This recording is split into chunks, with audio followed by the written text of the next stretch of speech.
이시안의 읽은 척 책방. 안녕하세요. 성신여대 겸임교수이자 지식편의점 시안책방의 주인 이시안입니다.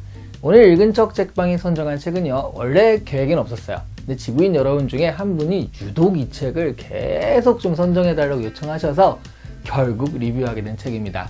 앤서니 버디스의 그렇습니다. 시계 태엽 오렌지. 보고 계시죠? 네. 사실 이 책은 영화로 잘 알려져 있기 때문에 지금 여기 이 표지에 있는 이 장면도요, 사실 영화 장면 중에 하나거든요. 그래서 영화로 잘 알려져서 책을 볼 생각은 좀 안 했었는데 책과 영화가 다르더라고요. 전체적인 설정은 둘째치고 일단 결말이 다릅니다. 결말이 다르다는 건 곧 주제가 다르다는 얘기죠. 어떤 차이가 있었을까요? 저는 우선 이 소설을 보면서 생각난 소설이요, 멋진 신세계와 호밀밭의 파수꾼이었습니다. 호밀밭의 파수꾼 같은 이런 기성세대 편입되기 싫어하는 주인공이 이런 개인의 의지까지, 개인의 어떤 자유의지까지 국가가 통제하는 멋진 신세계의 세계관과 합쳐졌다라는 그런 느낌이었는데요. 근데 이제 사실 앤서니 버디스가 조지 오웰의 팬이었다라는 얘기도 있고, 전반적으로 1984와 좀 비슷하지 않나라는 그런 얘기도 많이 하기도 합니다. 근데 저는 과학기술로 개인을 통제한다는 면에선 멋진 신세계가 조금 더 유사한 것이 아닐까라는 생각을 했는데, 결국 이 세 가지 전부 다, 그러니까 뭐 호밀밭의 파수꾼 좀 별도로 하더라도 이 두 가지가 결국 주제의식이 좀 통한다라는 얘기가 되겠죠. 이 시계 태엽 오렌지는요, 친구들과 범죄를 저지르는 10대 소년 알렉스가 주인공입니다. 패거리들과 밀크바에서 약을 탄 음료를 마시다가 밖으로 나와서 범죄를 저질러요. 노신사를 막 두들겨 팬다든가 강도행각도 하고요. 그리고 라이벌 패거리와 싸움을 하기도 하고, 한 작가의 집에서는 남편이 보는 앞에서 아내를 강간하기도 합니다. 그러다가 알렉스가 잡혀서 14년형을 언도받게 됩니다. 이 알렉스는 교도소에서 루드비코법이라는 것을 자원하게 되고요. 이 루드비코법은 파블로프의 개 같은 건데, 그러니까 조건반사거든요. 저희가 폭력적인 생각을 하는 것만으로도 고통을 느끼게 되는 그런 요법이 되는 거예요. 이런 시술을 받고서 석방이 되는데, 석방이 돼서 실제로 이제 정말 파리 한 마리 죽일 수 없는 그런 사람이 돼요. 그러다가 우연히 예전에 자신이 린치를 가했던 노신사를 만나게 되는데, 그 노신사가 알아보고, 그리고 그 노신사 집단에 의해서 오히려 린치를 당하게 되죠.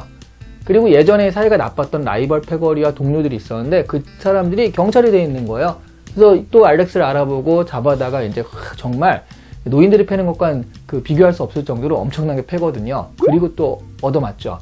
간신히 도망쳐가지고 어떤 외딴 집에 가서 이제 도움을 청하는데, 그 집이 또 하필이면 예전에 자기가 침입했던 그 작가의 집이었던 거죠. 여러분, 이 정도의 우연이 계속 반복되는 건 거의 한국 아침 드라마 수준이 아닐까 싶을 정도로 그렇게 반복이 되는데, 그래서 그 작가는 처음에는 알아보지 못하고 알렉스를 이제 받아들여서 잘 돌봐주게 됩니다.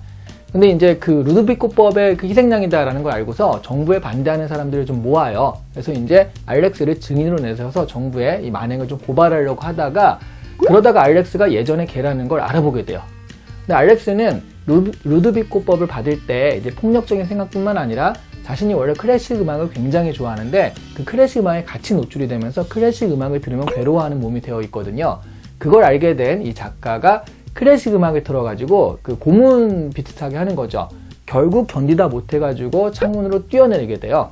그래서 이제 병원으로 실려가게 되는데, 그러다가 이제 이 알렉스의 얘기가 이제 사람들한테 알려지게 되죠. 그래서 압박을 느낀 정부는 다시 알렉스를 원상태대로 치유하게 됩니다.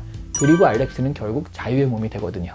여기까지 소설과 영화는 디테일적인 면에선 조금 차이가 있지만 전반적으로는 비슷하게 흘러오게 되는데요. 그런데 여기서부터는 결말이 판이해집니다. 그러니까 영화에서는 알렉스가 정부에 협조하면서 그냥 끝나요. 그러니까 나는 치유되었다 라는 대사가 굉장히 유명한 대사인데, 그러면서 그냥 끝나거든요. 말하자면 기계적인 통제를 하는 정부라는 어떤 디스토피아적인 결말, 이런 것인데 반해서 소설에서는 알렉스가 그 뒤까지 있거든요. 풀려나요. 그리고 이제 악행을 계속 저지르다가 어느 순간 갑자기 철이 듭니다. 그러면서 끝나거든요. 이것만 보면 무슨 성장소설인가 싶을 정도예요. 그래서 이제 호밀밭의 파수꾼이 생각난 것이기도 한데, 그래놓고 보자면 사실은 너무 폭력적이기도 하고 사람까지 죽어나가는 걸 보면 너무 하드코어적인 성장소설이라고 할 수 있죠. 사실 작가인 앤서니 버디스는요, 자신의 의도와는 너무나 다른 이 영화를 굉장히 싫어했다고 합니다. 그래도 이게 스탠리 큐브릭이라는 거장이 만들었기 때문에 이게 굉장히 유명해진 게 있거든요. 그러니까 이 소설도 이 영화 때문에 좀 더 유명해진 것도 분명히 있다라는 거죠.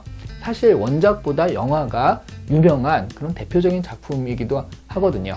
결말은 다르지만 소설과 영화 두 작품 다 우리에게 한 가지 주제를 던지거든요. 태엽을 단 사람이 사람인가 하는 점인 거죠. 사실 시계 태엽 오렌지라는 뜻은 작가조차도 명확하게 답하지 못했다고 합니다. 왜 오렌지냐 라고 했더니 처음에는 영국 일부 지방에서 쓰는 말이라고 답을 했다가 두 번째는 말레이어로 사람을 뜻하는 오랭을 가지고 거기서 나온 말이다 라고 했다고 해요. 그리고 또 나중에 또 바꿨는데 그냥 유기물의 대표로 오렌지를 썼다라고 말하기도 하거든요. 그것만 보면 뭔가 심오하게 보이길 원하는 작가의 갈망 같은 게 좀 느껴지기도 합니다. 오렌지가 사람을 의미하든 유기물을 의미하든 간에 어쨌든 거기다 시계 태엽을 달았다는 건 그걸 기계적으로 움직이겠다는 그런 시도인데요. 그러면 우리는 한 가지 질문에 답을 해야 됩니다. 사실 개인 알렉스로 보자면 굉장히 불행한 일이었지만 알렉스에게 행해진 율법은 아주 완벽하게 작동을 했거든요. 그래서 한 사람의 사이코패스가 선량한 시민이 될 수 있었습니다. 물론 자신의 의지는 없었지만요. 그러면 악에 대한 의지를 없애는 강제적이고 기계적인 율법은요, 절대로 시행되어서는 안 되는 일일까요? 개인의 의지를 아예 없앤 것도 아니고요. 특히 선의지 같은 것은 전혀 관계가 없었거든요.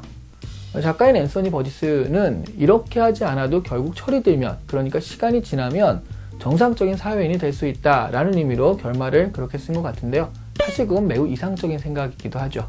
이 소설이 발표된 1962년에는 정부에 의한 이런 기계적 율법이 SF적인 상상이었지만요. 지금은 화학적 거세법 같은 것도 시행을 하는 상태입니다. 화학적 거세법은 성범죄자들에게 약물을 투여해서 성적 욕구를 없애는 그런 율법을 말하죠. 물론 이에 대한 찬반이 거센데요. 시계 태엽 오렌지에서부터 이런 주제는 계속 제기되어 온 셈입니다.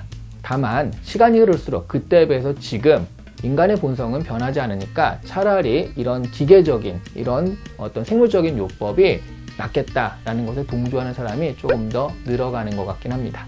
그동안 인간은 인간의 하드웨어를 업그레이드 해왔습니다. 의술이나 기계들 같은 것들로 그랬는데요. 이제는 소프트웨어에 대한 고민을 하기 시작을 하는 것 같아요. 소프트웨어까지 인공적으로 손댄 인간은 과연 인간일까요? 인간이 아닐까요?